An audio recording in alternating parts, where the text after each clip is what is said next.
Are you frustrated when you try to introduce your child to someone new and they don't really know how to behave, or maybe you just want them to learn how to meet and greet others properly?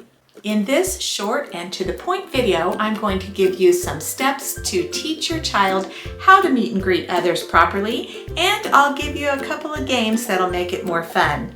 That's all coming right up.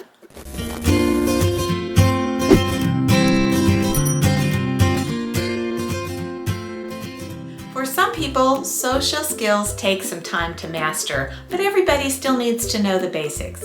Here's a few steps you can take to teach your child to meet and greet others properly. Number 1, look others in the eye. This is one of the most important skills your child can master. Looking others in the eye says, I care, I'm ready to talk, I'm confident, and I'm interested in you.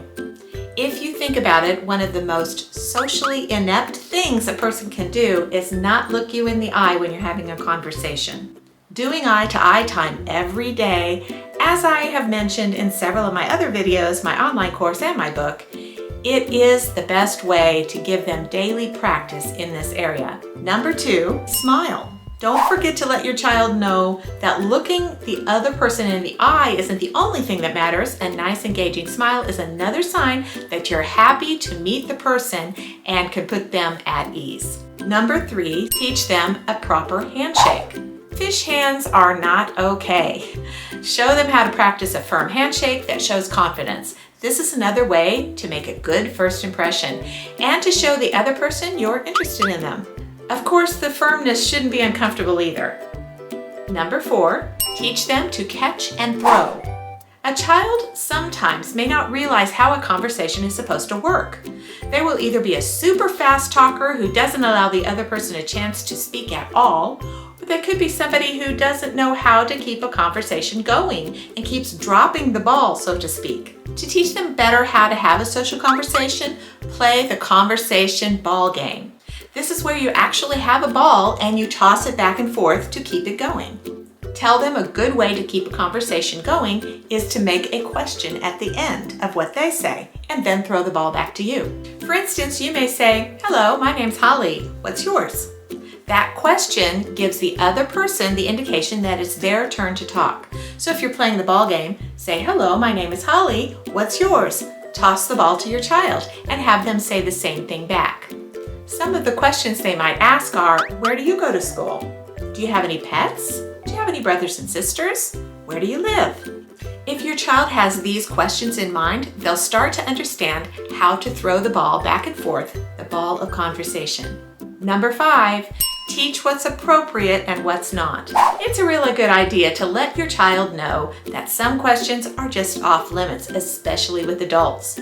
For instance, they shouldn't ask an adult's age, or how much money they make, or how much they weigh. Also, just give them a general idea that asking questions that are too personal isn't a really good idea.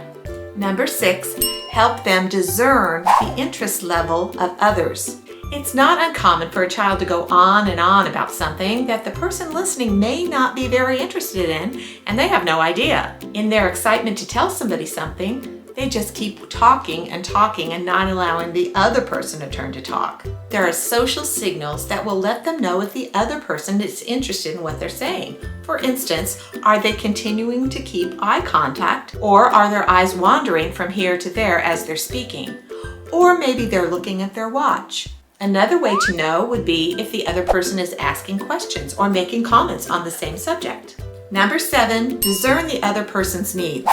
When your child greets someone, teach them to think about looking for the needs of the other person. Play the Guess My Needs game. Tell your child you're going to play a game. And it's kind of going to be a role play sort of game. Tell them you're going to come into the room and they need to guess what your needs are, how they can serve. Come into the room with a load of books and see if they can figure out how they can help you, what they can do, what they should notice when they're greeting someone else. This is obviously for really young children. Then go out of the room and come back in the room with a coat, and as you're trying to take it off, struggling, say, guess what my needs are? And have them try and help you take your coat off, or maybe put your coat away. Call it Guess My Needs, and think of different ways that you can come into the room and have them serve you as a person who would be greeting a friend or whatever. Number 8, role play. For example, pretend you're introducing them to a new person. Do a mock meeting session and have your child look you in the eye, say hello, shake your hand with that confident, firm handshake, and ask you what your name is.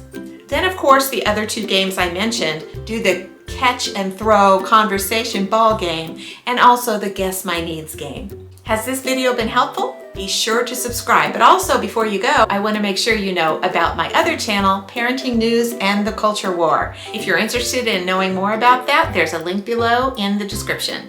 Also, for more step-by-step instructional videos for parenting, click on one of the cards on the screen here. Parents, you can do this. Thanks for watching.